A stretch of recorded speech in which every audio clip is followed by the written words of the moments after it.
This is Castle Crashers Remastered. We're on Xbox Series X taking a look at this upgraded version of the well-loved and incredibly awesome Behemoth title. They make wild, wacky adventures that are a lot of fun. I think this one is actually an absolute classic of the Xbox Live Arcade. And I also think I played it on PS4 maybe at some point too, because I think they threw the remastered there as well. Whatever the case is, this is a very well-loved, well-done series that is just absolutely fantastic. We're getting 1080p, 60 FPS with auto HDR, which again just sort of really, I guess, makes the colors kind of pop a little bit more, which is nice.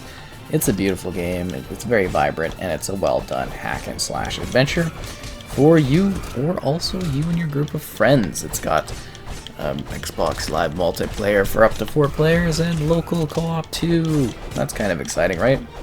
As you work together to fend off against hordes of crazy creatures with a variety of different characters. They've got the original cast and so many other options that you can play with. They got like pets, there's weird bosses, there's monsters, more than 25 characters to unlock and over 40 weapons, intuitive combo and magic systems. It's really quite interesting, and again, a very well-loved series that I think is awesome. Like, it's sort of violent, it's quirky, it's messed up, and it's just so great. It really is, like, just an excellent franchise, and I think a lot of people just love their titles. And I think we're maybe due for a new Behemoth game eventually, right? They just did their Pit People not too long ago to kind of wrap that up.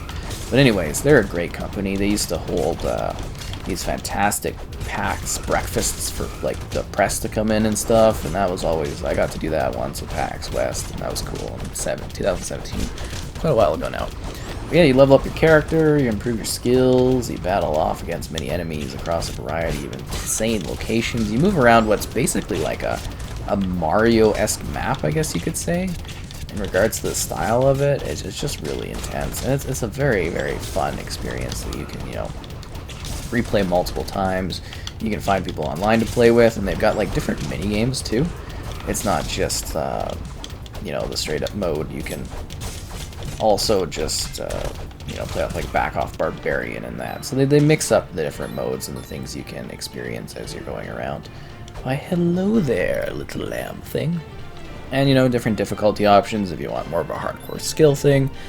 Do what you do. You got your orbs, you got your companions, you got different setups. Oh, wow, we are dealing with some intense enemies here, and I don't got necessarily enough health to deal with this stuff. Wow. But like I said, it's really quite lovely. I wish there wasn't the rain going on right now, but jeez.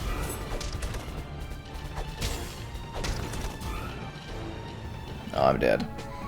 And then you can improve your skills, your strength, your magic, and continue and go off to another area. Let's go to this way. Let's do this one. And like I said, there's a bit of a story and everything. I don't know if I can skip this or not. Oh, not the gym. It's a pretty tragic opening as well. I'm going onwards. But it's mostly designed for like a group of people to work together. I think I accidentally clicked the start of the game or something. I don't know. It's weird. Anyways, we're gonna rock it just to show off more of the gameplay in action. Like, it's smooth, it's fluid, it's nice looking. It feels action-packed the whole way through, which is really cool. It's such a distinct experience that I 100% think is worth checking out at any point that you can consider playing Castle Crashers. You know, I think a lot of people have had great memories playing this back in the day, doing the various challenges, working through the missions, killing the barbarians. And then, you know, they've added all this other stuff since then, and content and that, and they've just kind of made it an ultimate sort of experience, which I think is kind of great for fans of it. I mean, it's always cool when they do different games, because all their games have like a very similar like aesthetic and vibe to them. But, you know, they're all very, very different, which is cool. So if you're like liking the art style here, you're enjoying what they're providing, you know, they've got a variety of different scenarios and setups that you can jump through and play. Like I said, the Pit People is like a turn-based one, and, you know, they do all kinds of cool games. They really do. I think Alien Hominoid or something? Hominid or something? I can't remember. I think they're doing a new one of that soon, so. Oh, we did go back. Okay, that makes sense. Onto the shore.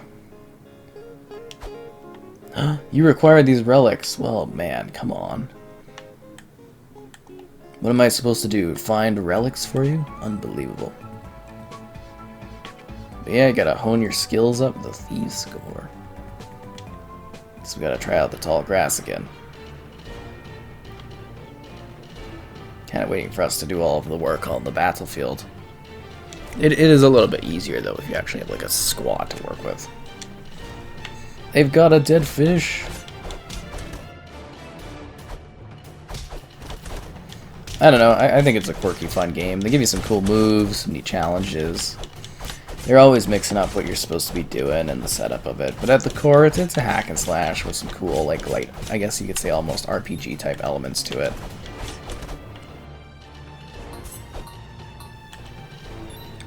And it is super gory, which is nice. But also take in like not only the foreground but the background and just like the layerings of the visuals. They're just really cool. Ooh. This weird panda tribe thing, they're crazy, I tell you. Absolutely crazy. I just think it's really going to be one of those timeless games, you know, long term, just because it is such a mighty experience. Oh no, the panda thing with the rain and the power and all that. Let's see if we can actually kill him there. We're a sword clash. Ow.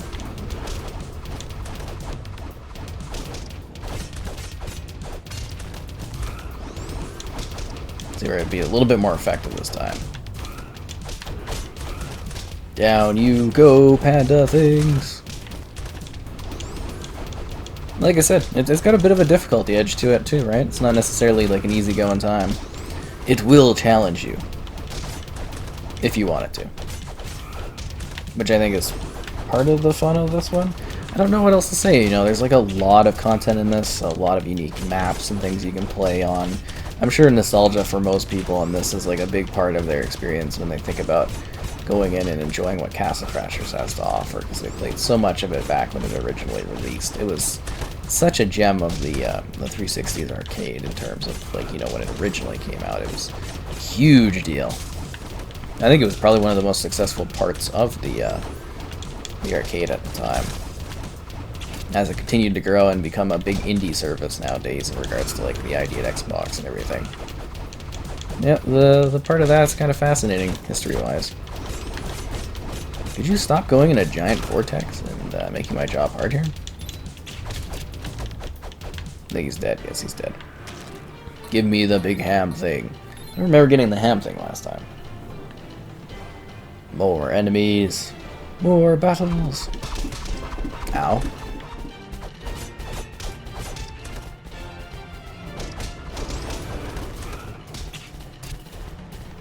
Taste the bow and arrow. Yeah, it's a little bit more hectic having like 4 people all popped up on the screen at once. Ow.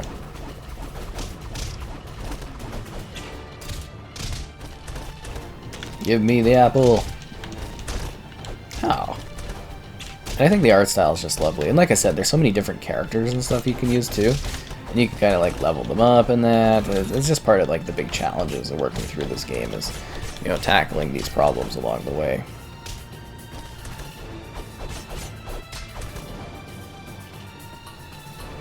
Let's keep rolling. Ow.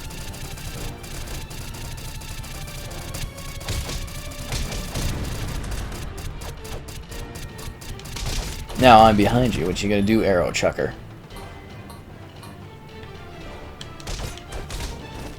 Very stylized game as well, right? Ah. And it's strangely addicting as well. Like, I always forget how much, you know, you get into this game, you're just like, I want to keep playing it over and over again.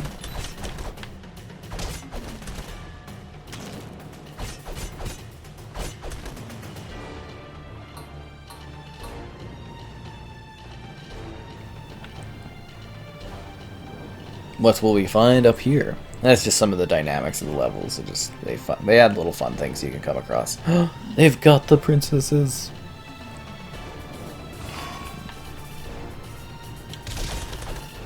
You monsters! Oh wow, that guy's head came clean off. Look at the sea creature in the background. That's always fun. Oh, bones. That's not ominous at all. Huh? Slimes! Love the determination of my character here.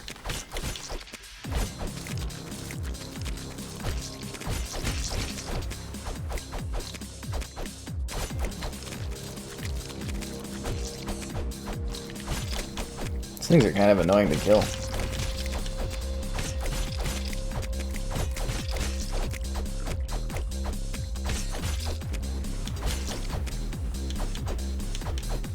Alright, we got him.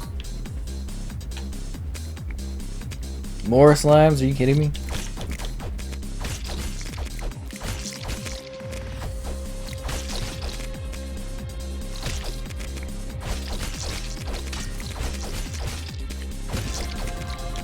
Level up.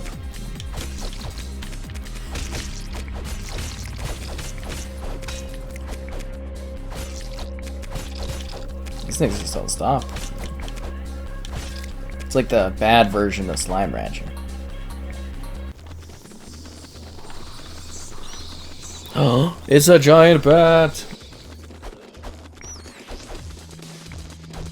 That poops.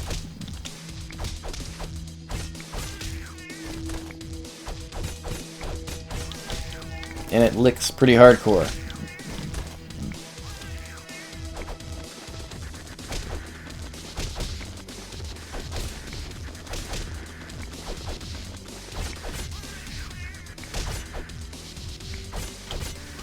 Oh, jeez, the tongue.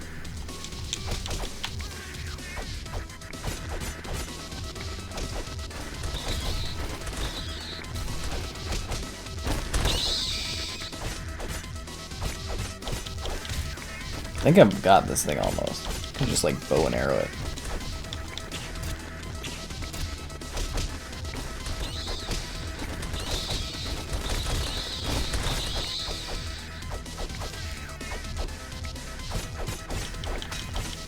Down you go, giant bat monster!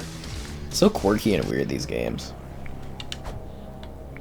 Oh, thanks for coming. For all the loot and stuff.